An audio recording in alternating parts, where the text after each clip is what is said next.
Hello everyone. Continuing with the topic of learning, let us now understand the behavior modification tools.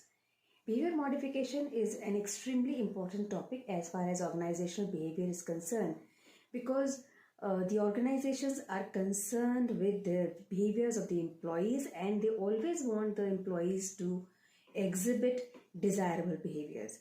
So here we'll talk about 4 different tools which are used by the organizations to modify the behavior of employees.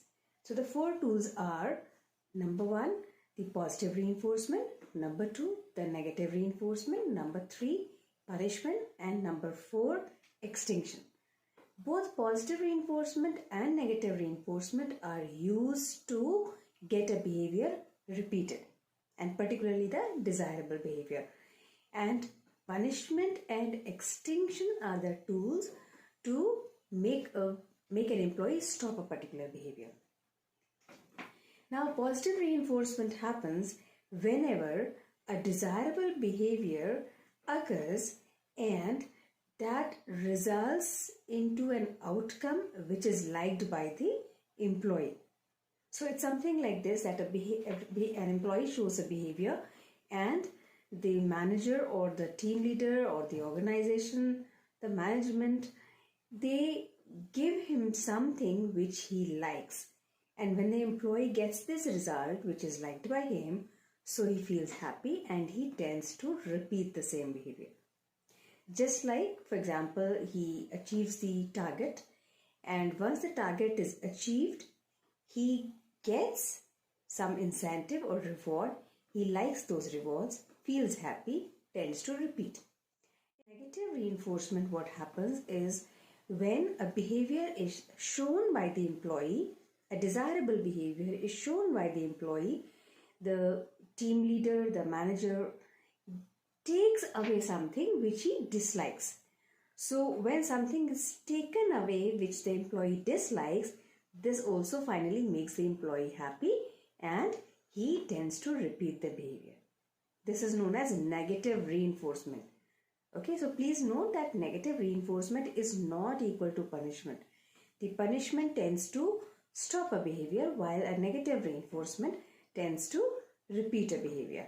For example, if the employee completes a target, then the management stops a transfer which was about to happen.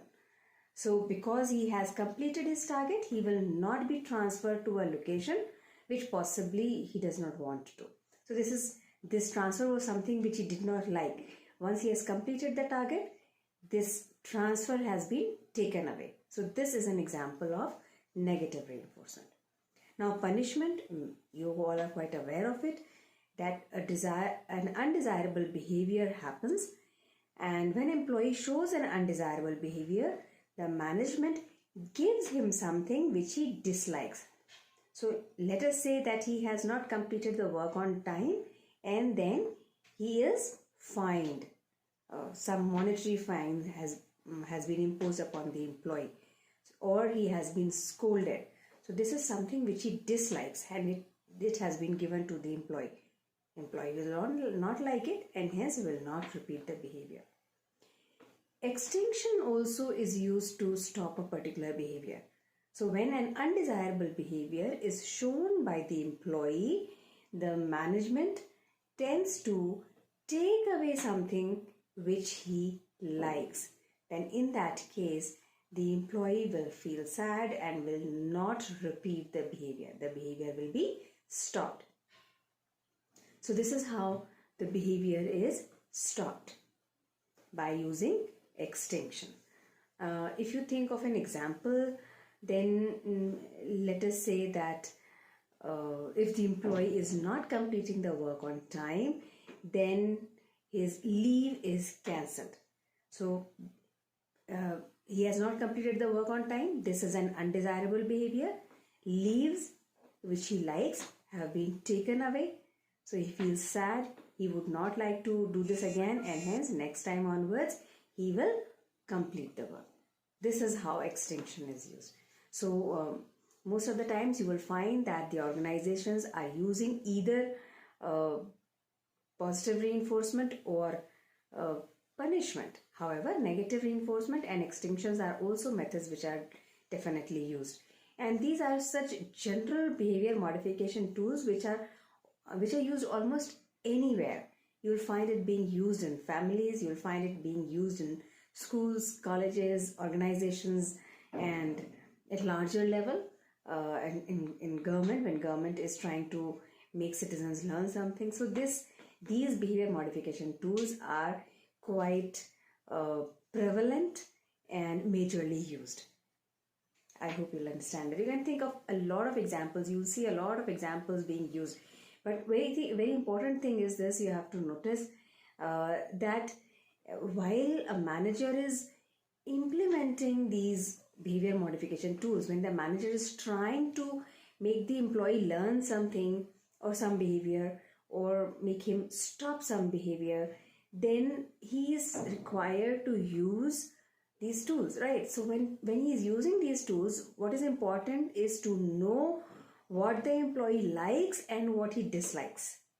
Because giving him something which he likes, giving an employee something which he likes, is actually a reward for him.